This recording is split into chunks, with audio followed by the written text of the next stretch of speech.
교독하겠습니다. 창세기 2장 4절에서 17절까지 교독합니다. 이것이 천지가 창조될 때에 하늘과 땅의 내력이니 여호와 하나님이 땅과 하늘을 만드시던 날에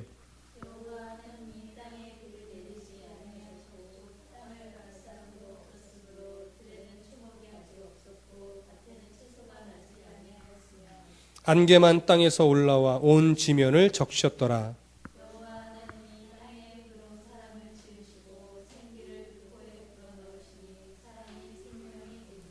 여호와 하나님이 동방의 에덴의 동산을 창설하시고 그 지으신 사람을 거기 두시니라.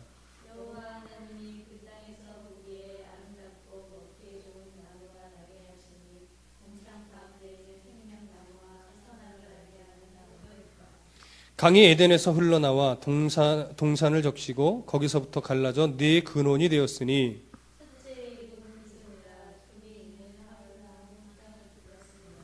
그 땅의 금은 순금이요 그곳에는 베델리엄과 호마노도 있으며 셋째 강의 이름은 힛데겔이라 아수르 동쪽으로 흘렀으며 넷째 강은 유브라데더라.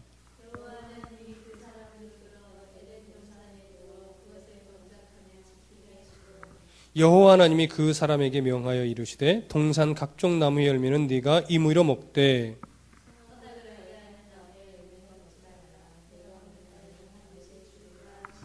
아멘. 창세기 2장 4절에서부터 17절을 우리가 읽었습니다.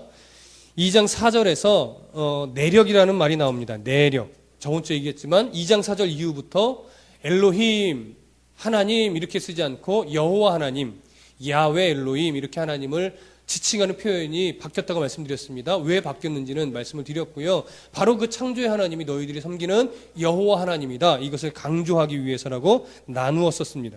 2장 4절에 보면 내력이라는 말이 나오는데요. 이 내력이라는 말은 무슨 의미냐면 좀 더 자세한 설명이다라는 의미입니다.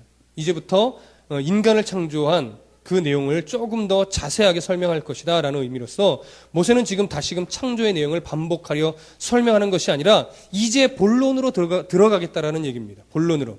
이 모든 것을 창조하신 능력의 하나님과 우리, 그 당시에는 이스라엘 백성이겠죠? 우리가 무슨 상관이 있는지 그 하나님 앞에서 우리는 어떤 존재인가 하는 본론으로 이제 들어가겠다라는 겁니다. 이런 초점을 가지고 오늘 그 공부를 위한 그 문제지를 보시고 메모하면서 들으시면 더 깊이 있는 말씀이 될 것 같습니다. 1번 문제를 보시면 제가 읽어드리겠습니다. 2장 7절에서 여호와 하나님은 흙으로 사람을 지으셨다라고 되어 있습니다. 이 장면은 하나님께서 흙을 잘 뭉쳐서 인형 모양처럼 사람의 모양을 만든 다음에 코에 훅 하고 바람을 넣으신 것처럼 상상하게 되는데 그러나 이것은 그런 의미가 아니라 사람의 본질이 흙이라는 의미에 더 가깝습니다. 그러면 모세는 왜 사람의 본질이 흙이라는 것을 이 본문에서 강조하고 있을까요? 이스라엘 백성들에게 무엇을 가르치고 싶은 것일까? 우리가 그것을 먼저 살펴보려고 합니다. 히브리어에서 흙이라는 말은 티끌이라는 의미도 있습니다. 티끌. 사람은 이 의미를 이제 나누겠는데요. 사람은 하나님 앞에서 참 보잘것없는 존재라는 것을 먼저 알려주기 위함입니다. 사람에게 하나님의 형상이 있고 하나님의 지혜가 있고 하나님이 주신 여러 성품들을 가지고 있다고 해서 우리 자신을 하나님과 같은 존재라고 생각해서는 안 된다는 겁니다. 우리가 아무리 부귀영화를 가지고 있다 해도 우리의 본질은 우리가 밟고 다니는 흙과 같다는 것을 알게 하기 위해서 모세가 지금 쓰고 있는 겁니다. 사람이 흙으로 만들어졌다는 것은 우리의 생명을 하나님께 의존할 수밖에 없으며 우리는 하나님을 떠나서는 언제든지 티끌처럼 날아가 버리는 존재가 될 수밖에 없음을 암시하고 있는 겁니다. 땅이 하나님의 말씀에 순종하여 생명을 내었던 것처럼 인간도 전적으로 하나님의 말씀에 순종해야 하는 존재이며 우리도 땅처럼 생명을 낳는 그 역할을 감당해야 하는 존재라는 것을 보여주기 위한 것입니다. 우리가 지금 이렇게 살 수 있는 것은 전적으로 하나님의 은혜와 사랑이 있기 때문이지 이 세상에 의술이 발달하고 과학이 발달하고 우리의 지식이 뛰어나서 지금 이렇게 살 수 있는 것이 아닙니다. 많은 사람들은 하나님을 모르는 사람들은 이 세상에 과학이 발전하고 의술이 발전했으니까 인간이 영원히 살게 되는 날이 곧 올 거야. 인간의 수명이 엄청나게 길어질 거야 말하고 있지만 성경은 분명히 말합니다. 하나님의 은혜가 없으면 사람은 이 땅에서 언제 죽을지 모르는 인생이고 죽고 나서는 티끌과 같이 흙과 같이 아주 보잘것없는 존재일 수밖에 없다라는 거죠. 그러니까 하나님이 없으면 우리 인생은 죽으면 그냥 흙으로 돌아가는 아주 보잘것없는 인생임을 알아야 돼요. 그것을 먼저 알려주기 위해서 지금 모세가 인간이 흙으로 지어졌다는 것을 말하는 것입니다. 이 2번 문제를 보시죠. 2번 문제 보면 2장 7절에서 하나님은 사람을 지으시고 그 코에 생기를 불어넣으시니 사람이 생명이 되었다고 말합니다. 생명이라는 것은 살아있는 존재가 되었다라는 말이죠. 위의 질문을 토대로 해서 1번에 그 나눴던 내용들을 통해서 볼 때 하나님은 흙으로 사람을 지으시고 그 코에 생기를 불어넣으시니 비로소 사람이 살아있는 존재가 되었다는 이 사실은 모세가 이스라엘 백성들에게 그리고 오늘 이 말씀을 듣고 있는 우리에게 무엇을 가르치고 싶은 것일까요? 우리가 다 이야기가 나온 것 같지만 조금 더 구체적으로 살펴볼 필요가 있습니다. 그 이유는 하나님이 그 코에 생기를 불어넣으시니 비로소 흙과 같은 존재인 우리가 살아있는 존재가 되었다라고 하는 것을 기록한 그 이유는 모든 생명의 원천이 하나님이라는 사실입니다. 하나님. 생명을 주시는 분은 하나님이고 생명을 얻은 존재는 사람이라는 사실을 강조하고 있는 거예요. 그러니까 이 세상의 그 어떤 것도 하나님으로부터 생명을 받는 존재이지 이 세상의 그 어떤 것도 모든 것이 다 하나님으로부터 생명을 받는 존재이지 생명을 주는 존재일 수는 없다라고 하는 겁니다. 그러니까 생명을 주는 존재는 오직 하나님밖에 없으니까 사람이 누구만을 온전히 섬겨야 돼요? 하나님만을 섬겨야 되는 겁니다. 애굽에 수많은 신들이 있었습니다. 살아있는 신 바로, 태양신, 달의 신, 나일강의 신, 수많은 짐승들의 신. 근데 그 모든 잡신들도 생명을 주는 존재일 수 없다라는 거예요. 태양이 빛을 낼 수 있었던 것도 하나님이 그 생명력을 주셨기 때문에 빛을 내는 거고 동물들이 살아 움직일 수 있는 것도 하나님이 생명을 주셨기 때문에 움직이는 것이지 그것을 잘 챙기면 그런 것들이 생명을 주는 존재가 될 수 없다라는 거예요. 이것을 지금 다시 한번 반복해서 강조하는 겁니다. 그러니까 결국 뭐예요? 지금 창세기의 앞부분이 이야기하고 있는 내용은 결국 거의 하나의 메시지입니다. 하나님만이 생명의 원천이시고 하나님만을 바르게 섬겨야 되고 이 세상의 모든 만물은 뭐예요? 피조물일 수밖에 없고 거짓신이라는 거예요. 오늘날 이 땅의 돈과 명예와 인기가 그 사람의 생명을 줄 수 없음을 기억해야 됩니다. 돈이 없으면 못 살 것 같아요. 명예가 없으면 못 살 것 같고 인기가 없으면 못 살 것 같아요. 그러나 그것이 있다고 해서 그의 생명을 살리는 역할을 하는 것들은 아니라는 겁니다. 하나님이 생명을 주셨기 때문에 그것들을 누리며 살 수 있는 것이지 그것들에 의존해서 사람이 생명을 얻어 살 수 있는 존재들이 아니라는 거예요. 근데 어리석은 사람들이 돈이 없어서 죽습니다. 그리고 명예를 잃어버렸을 때 또 자살을 선택합니다. 인기를 잃어버렸을 때 공허함을 느끼고 자살을 선택합니다. 이것만큼 어리석은 게 없습니다.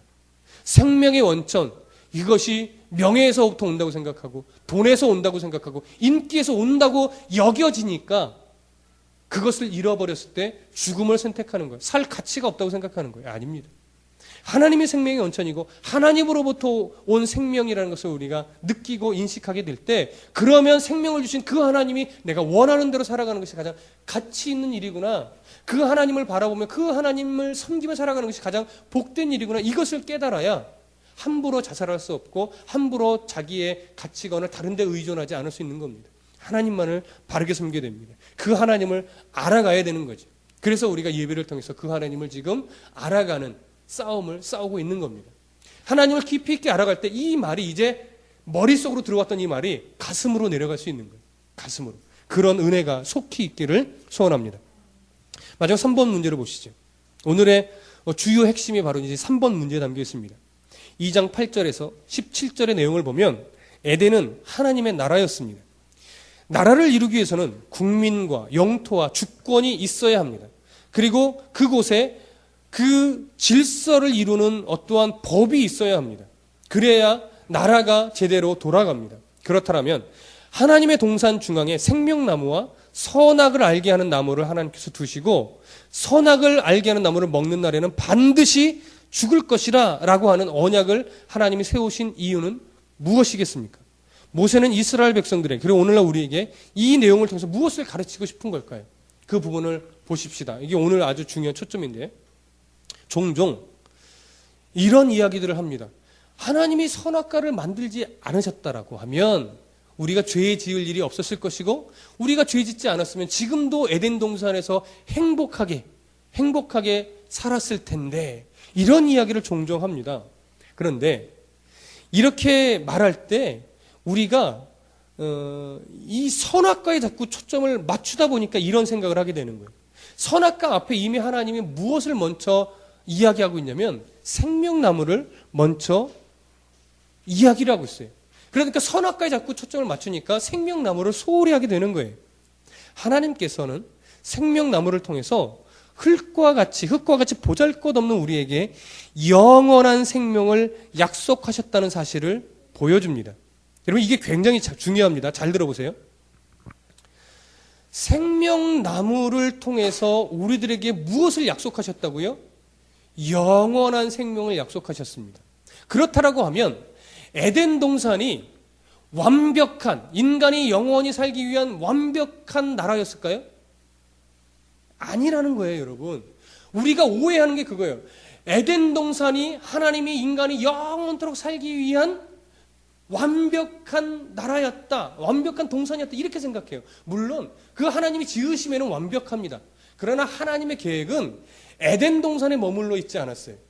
왜 생명나무로 인해서 우리에게 영원한 나라를, 영원한 행복을 약속하셨습니까? 에덴 동산보다 더 아름다운 것이 있기 때문에 하나님과의 관계를 더 깊이 맺어서 인간이 하나님이 원하는 신앙의 수준이 올라섰을 때 그때 비로소 우리를 어떻게 하겠다고요? 하나님의 영원한 행복의 그 자리로 우리를 이끌어 가시겠다고요. 그것이 뭐냐면 예수 그리스도를 통한 영원한 행복이에요. 예수 그리스도를 통한. 어떻게 예수 그리스도를 통해서 영원한 행복에 이르게 될지는 모르지요. 종종 우리가 예수님을 하면 무엇만 생각하냐면 십자가에 죽으신 것만 생각해요. 그래서 이 인간이 선악과를 따먹어서 하나님과 약속을 깼기 때문에 하나님이 예수님을 십자가에 죽게 하셨고 그로 인해서 하나님의 계획이 변동이 있으셨다. 이렇게 생각해요. 그게 아니에요. 그게 아닙니다. 하나님의 큰 계획은 변함이 없어요. 그 큰 계획이 뭐냐? 하나님이 예수 그리스도를 통해서 인간을 가장 행복한 그 하나님의 나라 보좌 우편에 인간을 앉히셔서 하나님과 영원히 동행하며 그곳에 인간의 가치체계와 다른 정말 행복한 그 삶을 영원토록 누리게 하겠다라고는 큰 계획을 세우신 거예요. 그 계획을 이루어 가시는 과정 중에서 인간에게 뭘 줘요? 자유의지라는 걸 줘요. 이것이 하나님의 성품입니다. 스스로 판단하고 스스로 선택할 수 있는 그러한 의지예요. 동물이 스스로 판단하고 선택해서 천국에 갈 수 없습니다. 나무가 스스로 판단하고 선택해서 무엇인가를 행할 수 없어요. 오로지 스스로 생각해서 판단하고 선택할 수 있는 존재는 사람밖에 없어요. 하나님이 원하셨던 것은 그거예요. 천사도 스스로 판단해서 선택할 수 있는 그런 권리가 없어요. 인간에게만 있습니다. 하나님이 원하신 게 이겁니다. 인간이 스스로 판단하고 스스로 결정해서 하나님만을 바르게 섬기는 존재가 되어 그 수준에까지 오르게 하신 다음에 그 인간들을 데리고 예수 그리스도를 통해서 하나님과 영원한 행복 그곳에까지 이르게 하시겠다. 이것이 하나님의 큰 계획인 거예요. 근데 그 계획을 이루어가는 과정에서 하나님은 인간 스스로가 하나님을 섬기기를 원했는데 자꾸 인간에게 주신 자유의지가 무엇으로 가요? 욕심으로 가고 하나님을 배반하는 것으로 가고 결국은 선악과를 따먹는 그 일로 그 의지를 써버렸단 말이에요. 하나님이 인간에게 하나님의 성품을 닮은 그 의지를 주셨는데 그래서 그 의지로 이미 지옥에 가야 되는데 하나님의 큰 계획이 뭐라고요? 인간을 하나님이 원하는 수준에 올려서 영원한 행복에 가게 만드는 거라고요. 그래서 그 계획을 이루시기 위해서 결국은 예수 그리스도를 인간을 대신해서 어디에까지 몰아넣으신 거예요? 십자가에 죽게 하는 그 과정까지 몰아넣으신 거예요. 하나님의 큰 계획을 이루시기 위해서. 그러니까 하나님의 계획이 바뀐 겁니까? 안 바뀐 겁니까? 안 바뀐 거예요. 바뀌지 않은 겁니다. 그런 의미에서 여러분, 생명나무는 무엇을 나타내는 증거물이냐면 인간들이 하나님의 말씀에 순종할 때 하나님이 계획하셨던 영원한 생명을 주겠다라고 하신 이 하나님의 약속, 그 계획을 너희들이 잊지 말아라고 하는 표적이 되고 사인이 되는 나무인 거예요. 그 나무를 바라보면서 이야, 하나님이 우리를 영원한 행복, 영원한 생명 가운데 우리를 이끌어 주신다고 했어. 우리가 그 하나님을 바르게 섬겨야지 라고 기억하게 만드는 어떤 기준점, 그 흔적이 서려 있는 나무가 바로 생명나무예요. 아담과 하와에게 그것을 바라보라고 약속하신 겁니다. 그 하나님의 약속에 대한 증거물이 바로 생명나무예요. 그러니까 우리도 또한 그 생명나무를 보면서 영원한 행복을 약속하신 하나님의 은혜를 늘 기억해야 돼요. 기억해야 돼요. 자, 그러면 여러분, 하나님께서 이 이상의 영광스러운 특권을 주시기로 약속하셨던 이 생명나무에게 어떤 효력이 있을까요? 생명나무 열매를 따먹으면 우리가 영원한 생명을 누릴까요? 그것은 아니겠죠. 생명나무에는 효력이 없습니다. 그냥 약속의 상징물로서 세워놓은 것뿐이에요. 그러면 왜 굳이 이것을 생명나무에 표시했을까요? 이유는 그 당시에 아직 문자가 없었기 때문에 그렇습니다. 문자가 없었기 때문에 눈에 보이는 나무로 인간이 하나님과 맺은 최초의 언약이 바로 그 생명나무인 거예요. 우리가 흙과 같은 존재임에도 불구하고 언약만 지키면 흙이 아닌 영광의 본질로, 흙과 같은 연약한 존재가 아니라 영광의 본질로 아들로 자녀로 하나님이 삼아주시겠다고 하는 그 약속을 이 행위 언약, 생명나무에 새겨 놓으신 거예요. 이게 생명나무가 갖고 있는 의미입니다. 그러면 반면에 선악과는 뭘까요? 따먹으면 정녕 죽을 거야 라고 했던 이 생명나무, 이 생명나무는요, 특별한 나무가 아닙니다. 생명나무와 마찬가지로 그 생명나무 열매에 어떤 효력이 있어서 따먹으면 지옥으로 뻥 떨어지는 그러한 역할을 감당했던 효력이 있는 나무가 아니에요. 생명의 언약, 영원한 행복을 약속하신 하나님의 그 언약의 또 다른 한 측면을 보여주는 것뿐이에요. 같은 약속이에요. 근데 다른 측면에서 한 번 더 보여주는 거예요. 어떤 거요? 하나님 앞에 하나님을 온전히 순종하지 않으면 우리는 어떤 존재일 수밖에 없다고요? 흙과 같은 보잘것없는 존재일 수밖에 없다고요. 하나님께 순종해야만 저 하나님의 영원한 그 생명을 누릴 수 있는 존재가 된다고요. 그것을 보여주는 또 다른 측면의 언약인 거예요. 그러니까 생명나무와 선악과는 하나의 약속일까요? 두 개의 약속일까요? 하나의 약속이 똑같은 거예요. 다른 측면을 보여줌으로 인해서 선악과를 바라보고 생명나무를 바라보면서 나를 영원한 생명으로 이끌어 가시기를 원하시는 하나님의 마음을 기억하라는 거예요. 그러니까 하나님을 온전히 순종하고 하나님을 온전히 섬기며 그 하나님의 뜻에 순종하여 바르게 살아가라는 그 표식인 겁니다. 그것이 바로 선악과입니다. 선악과에도 바로 하나님의 약속을 새겨 놓으신 거예요. 생명나무에 새겨 놓으신 그 약속이 선악과에도 동일하게 새겨져 있는 겁니다. 아담과 하와가 이 본질을 모르고 마귀의 유혹에 넘어가서 그 나무에 무슨 효력이 있는 것으로 생각하고 하나님과 같이 될 것 같은 욕심 때문에 하나님과의 언약을 잊어버리고 먹지 말라고 한 그것을 따서 먹어버린 거예요. 이것이 바로 하나님이 주신 아주 거룩한 의지, 하나님의 자유의지, 하나님의 성품을 닮은 의지를 잘못 사용한 모습인 겁니다. 모세는 이스라엘 백성들에게, 그리고 오늘날 우리들에게 아담과 하와처럼 하나님의 약속을 잊어버리지 말라고 강조하기 위해서 이 기록을 구체적으로 쓰고 있는 겁니다. 나에게 유익을 줄 것 같은 이 세상의 수많은 우상들에게는 아무런 효력이 없다는 것을 보여주는 거예요. 오히려 그것을 섬기는 것은 죄악을 낳는 것이라는 것을 알려주시고 있는 거죠.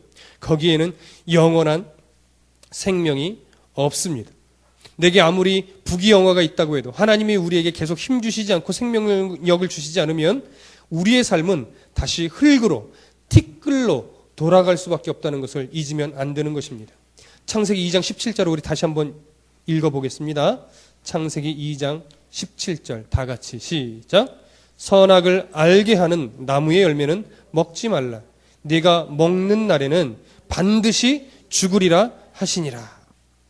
하나님의 약속을 신뢰하지 않고 내 생각대로 살면 우리의 삶은 생명력이 없는 흙처럼 살게 될 것입니다. 만약에 선악과의 효력이 있었다라고 하면, 그리고 하나님의 계획이 에덴 동산의 목적이었다라고 하면 인간은 선악과를 따먹었을 때 바로 지옥으로 떨어져야 했습니다. 그러나 바로 지옥으로 떨어지지 않았어요. 그렇죠? 에덴 동산에서 내쫓김을 당하고 하나님의 본격적인 훈련, 하나님의 계획을 이루시는 그 훈련의 과정으로 들어갔습니다. 이것이 바로 하나님께서 궁극적으로 갖고 있던 선악과를 통해서 인간에게 지키면 복, 안 지키면 저주를 내리려는 의도가 아니었음을 알려주시는 거예요. 하나님은 인간을 어떻게 해서든지 스스로의 성향이 하나님을 섬기는 성향으로 바뀌고 자신들의 죄성을 누르고 스스로의 의지가 하나님을 섬기는 의지로 바뀌어서 하나님이 원하시는 신앙의 수준으로 끌어올려서 결국은 하나님의 영원한 행복을 누리게 하기 위한 것이 하나님의 의도요 계획이었다라는 거예요. 그것을 기억하시고 그 하나님을 신뢰해야 합니다. 성경의 모든 역사는 결국 그 일들을 이루어 가시기 위해서 하나님께서 끌어가시고 간섭해 가시는 인생의 역사인 거예요. 여러분 그것을 잊지 마시기 바랍니다. 오늘날도 저와 여러분들의 삶 속에서 하나님이 이것을 이루시기를 원하세요. 이런 삶을 살기를 소원하고 계시는 거예요. 그래서 각기 다른 모양, 모습, 환경 속에서 각기 다른 방법으로 간섭하셔서 하나님께로 계속 끌어올리시는 겁니다. 교회로, 예배로, 신앙의 깊은 것으로. 그래서 헌금 얘기도 하는 거예요. 그래서 어떤 기도 얘기도 하는 거예요. 그래서 예배 얘기도 하는 거예요. 그래서 삶 속에 순종하라는 이 얘기도 하는 거예요. 이 모든 것이 우리가 도덕적으로 윤리적으로 깨끗하게 살기 위해서 이거 아닙니다. 하나님이 원하시는 신앙의 수준으로 끌어올리기 위해서. 하나님의 백성이 되면 이렇게 갈 수밖에 없다는 것을 보여주기 위해서. 이것을 여러분 꼭 기억하시고 하나님을 신뢰함으로 하나님의 뜻에 순종해서 흙과 같이 보잘것없는 존재로 살아가지 말고 하나님의 자녀로서 영원한 생명을 가진 아주 아름다운 본질이 되어서 복된 성도로 살아가시기를 간절히 소원합니다. 기도하겠습니다. 사랑이 많으신 하나님 아버지, 오늘 창세기의 말씀을 통해서 배웠던 것처럼 하나님은 우리에게 영원한 생명을 살게 하기 위한 계획들을 이미 가지셨고 그 계획들을 이루시기 위해서 오늘도 우리를 불러주셨습니다. 그리고 세상의 수많은 좋은 것들이 돈, 명예, 어떤 인기 이런 것들이 우리에게 생명을 주는 것이 아님을 늘 강조하여 말씀하고 계신다는 것을 우리가 알 수 있었습니다. 영원한 생명의 본질이시고 복의 근원 되신 하나님을 만나고 그 하나님을 온전히 섬길 때에 비로소 우리에게 참 기쁨과 참 소망이 생기며 영원한 행복의 소망이 우리 안에 있을 수 있다는 것을 깨달았습니다. 하나님, 우리가 그 마음으로 찬송했던 것처럼 내게 허락하신 시련을 통해서 우리의 믿음이 더욱 강하여질 줄로 믿습니다. 험한 산과 골짜기와 같은 이 세상을 우리가 지나가는 동안 정말 주님의 간섭하심으로 우리의 삶을 주님께 더 가까이 갈 수 있도록 우리를 이끌어 주시옵소서. 하나님, 내게 아무리 어렵고 힘든 일들이 있다 할지라도 그것이 내 주님보다, 나를 사랑하시는 주님보다 클 수 없음을 우리가 기억하게 하여 주시고, 우리 앞에 바다가 갈라지지 않는다면 주님이 우리를 그 바다 위로 걷게 하시는 믿음으로 이끌어 가실 줄로 믿습니다. 주의 능력으로 믿음의 삶, 새로운 삶을 살아가게 하여 주시고, 주의 능력으로 담대히 일어서게 하여 주시고, 세상 가운데 주님의 뜻을 따라 순종할 때에 주님과 함께 싸워 승리하는 삶을 살아가게 하여 주옵소서. 날마다 믿음으로 살아가는 은혜가 우리의 삶 가운데 있기를 소원하옵고 예수 그리스도 이름으로 기도했습니다. 아멘.